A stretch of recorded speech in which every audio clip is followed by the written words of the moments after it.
Hey, what's going on? This is King here again with House and Knock, and we're back working on this beast right here. This is the 7 Series that we're planning on running 10 seconds with. And I just want to go over real quick why we picked this car, and then show you what we guys are doing. Show you guys what we are doing. The reason we picked this car is it's so nice to gap someone in a big car. So unexpected, such a sleeper. This car is extremely fast, extremely light for the size of the car. I mean, it runs. I've had it to 160 plus, and it gets there very quickly.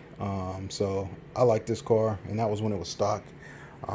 It's really nice. So the only thing we've done to it so far, besides what I'm going to show you in the front, is we do have the Dynan exhaust on the back. We did get rid of the resonators, and we did add an X pipe to the exhaust. Right now we're finishing up the rest of the exhaust with downpipes and stuff like that, and I'll show you in a little bit later. But one of the main reasons we picked this car is it's very light for the size. We like options. As you can see, the top there, that top is all carbon fiber. Most of the supports in this car is all carbon fiber. All the panels are carbon or composite plastic. The only metal I think is maybe this back panel here. But you can see there on the inside, it's got the carbon core, this support right here, all this is carbon. So it's much lighter. Interior is pretty loaded. From a previous video, I've got the doors locked and the battery disconnected, so I can't show you, but on a previous video we showed you we have the TVs in the back. This has the executive lounge package. It has every single option that BMW had available this year for this model. So it's a pretty luxurious car to get people in. So on to what we're doing. I didn't post a full video of this. I do have a time-lapse video that I might post if it's needed. I'm not sure it will be. I've seen a couple videos of a M550, not M550, sorry, 5 Series BMW, the 550, and I also seen a video of the 650 and an M5 that people did downpipes on, and one of them was pretty well done, so I didn't want to redo it. Since that video pretty much covered most of everything, I did do a time lapse just in case. But there was some tricks that I found that were a little easier than what they did, so I wanted to show you guys that real quick. Another reason why we picked this car is the updates on this motor are substantial over the motor that's in the 5 Series. So I know some of you guys might think this is the same motor that is in the 5. It's not. Or the F Series. This engine is only on the G Series, only on the G12, G11, G30. So only cars they put this in. Didn't even put it in X5s or anything. So this is a technical update too. And the main differences with this motor and the other one is the cooling. This motor is so much more efficient at cooling. They did upgrade the whole cooling system on this engine. The heads are different, the turbos are different. I mean, it's a lot of differences. So some of the main differences is the oil cooler was moved under this heat shield in the middle of the valley. They did get rid of the heat exchanger that was in the wheel well for the oil cooler, and they just increased the size of the heat exchanger in the front for it. Reason being, they said it wasn't efficient at low speeds, so they just went with a bigger front mount. And then the actual cooler is sitting under that pan in the middle, under that heat shield, I mean. So the other differences are this one has twin scroll turbochargers. So they didn't have twin scroll turbochargers in the F Series. They do have it on this, so there's pretty much no lag on this car. You can see, I don't know if what you can see in there, but that's the back side of the turbos. So the turbos are different. These turbos are only on the technical update 2 and technical update 3. So little increase in size, and then the twin scrolls reduce the lag a lot. So firing 2 cylinders into each scroll, so a little more efficient, lot less drag, or a lot less turbo lag. So that's another update. The other update is the heads. The heads on this car are completely different. The intake manifolds are completely different. So just to give you an idea, on the F-Series, if you look at your intake manifolds on the F-Series, you have the little short runners that come off and that bolts to the actual head. On this vehicle, you don't have that at all. Those runners and everything are integrated into the head, and the intake manifolds are just a half shield. So pretty much if you took the F10 intake manifold and you cut it longwise and just took the outer half of it, that's what the intake manifolds on this look like, and they just bolt directly to the head. Everything else is integrated into the head, and the reason BMW says they did that was to increase airflow and eliminate a lot of seams. Therefore, there's less chance of boost leak. So on the front of the intake manifolds on this car, your throttle bodies mount directly to your intake manifolds, and then your intercoolers here, or your charge coolers, they snap directly into the throttle body. There's no hoses, there's no charge pipes, there's no anything down there. The only pipe you have is right here on the top, and that's the only bit of rubber on the pressurized side of the turbo.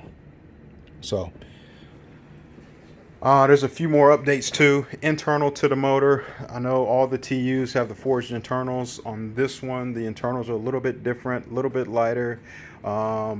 They did on this model and the T03, what they did was they drilled a lot more oil reliefs in the top of the piston, so the pistons are completely redesigned.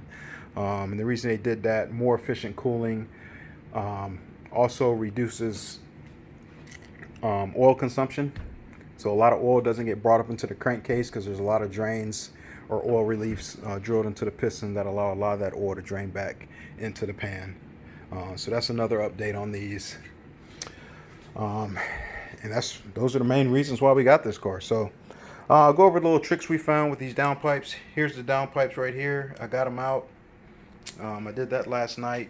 The video on the 650 the guy did is he unbolted everything up top the normal way. The way you do it on all these cars is pretty much the same on all the cars on the top end.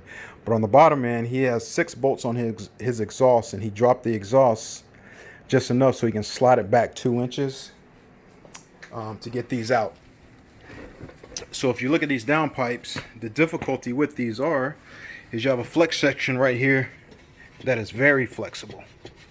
So when you're grabbing this from the top, trying to twist it to get it to release down here, it doesn't want to move because you're only moving this section. So this bottom section doesn't move at all. And that 2 inches right there was seized in mine, and I only have right around 30,000 miles on mine. So I'm sure people that have more miles is probably seized in a lot more. So he pulled his exhaust down and he kind of yanked on it and played with it and got it to hammered it back to get it out of the way. I found a way to do that without taking the exhaust off. Mine has a lot more bolts than he has. My car's a little bit longer than his. So I didn't, and mine's all covered in the very back where the muffler is, so I didn't want to take all that cover off and stuff like that. So I'll get under and show you how we did that. And this method will probably work on all of them. So anybody doing downpipes, this will save you about 30 minutes. And if I'd have known in the beginning, it would have saved me a lot of time too. So that's the intake manifold I was talking about. As you can see, it's just half. I don't know if you can see it that well right from that angle. Let me see. But you can see right there, that bolt right there, that's where it bolts up. It's just half a shell. That's it. So here's the mid pipe. Here's the end of it. So after I loosened this clamp, I had the whole top disconnected. There's a hidden bolt right here. This is for the heat shield. You got to get this bolt out. There's one on both sides, and then you can slide the heat shield straight out of the top. So it has a little locking tab right here, or a little slide to align it. Don't worry about that. It'll just pull straight up and out of the top. It's kind of hard to pull it, so you got to kind of yank on it. There's also 2 hidden bolts right here. These are 11 millimeters, so it's a little off measurement. So those 11 millimeters, once you take those off, you need to stick a pry bar between this bracket and pry this off. And then once you get it away from here, I'll show you how we got it out. We also had to take this cover off right here to get get access to this with that cover on, with those cutouts, but we had to take it off to be able to do the next step. And what we did was, I took a long screwdriver with a really flat head on it, because I didn't want to damage any of the metal. And pretty much what we did is we stuck it right on the bracket, not this bracket, but the bracket that's on the downpipe, and I'll show you in a minute. And we put it on a jack, and we jacked it all the way up to where this mid pipe, let me back up a little bit, where this mid pipe was all the way up against the heat shield. Once we got it all the way up against the heat shield, we hit it a couple more times to get it some good tension. And then what we did was, we didn't use this metal one, we used this dead blow. So this is just a dead blow mallet. It's rubber, it won't damage it. As you can see, there's no dents in the pipe. So what we did is we just hammered right here on the side of the pipe. And as we hammered, the tension and the weight of this trying to pull back down just slowly started opening the gap until it separated. I think I had to hit it maybe 15 to 20 hits. I was hitting it pretty hard. Not hard like I was trying to break anything, but I was hitting it just hard enough to give it a good solid hit and make it move. So here on the downpipe, here's the bracket, and here's the kind of what I was showing you it's sitting around. This isn't bent, this is how it was. Those were the two 11mm bolts are. Once you take those out, you need to get back here and pry this off those bolts. And then I stuck the screwdriver flat right here. And then all I did is jack it straight up.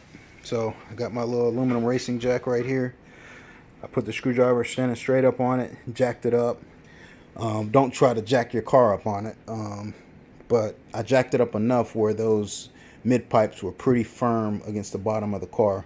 And then as I hammered, it loosened up and the mid pipe started dropping down. So I was just watching this gap, and I could see it just start to slowly separate each time I hit it until it came off. So I was able to do that on both of these. And they both came out exactly the same way, about 15 to 20 hits on each one. And they dropped out. And I was able to get those downpipes out without too much trouble.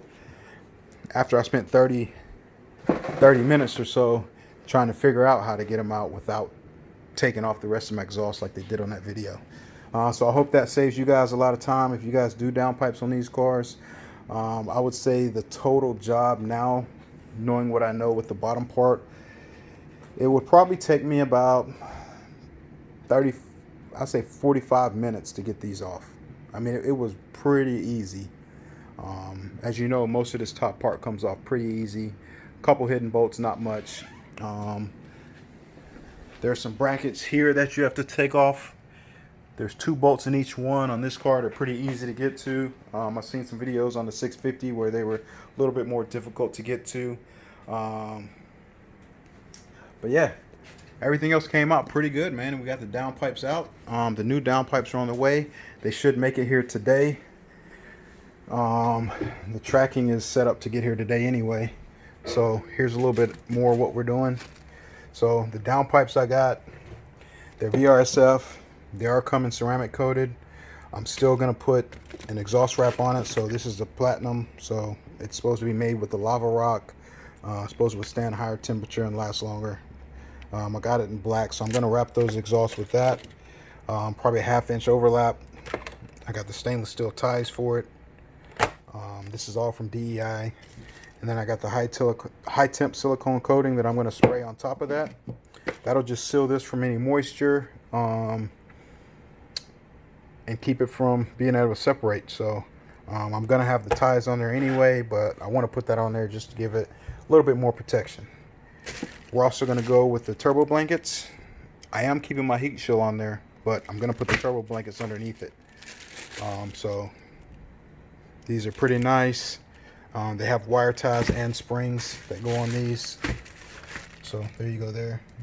The springs aren't tight enough. It comes with a roll of wire. You can go around these pins here and tighten it down as much as you need. So we're gonna get those on, and then I'm going to try these out.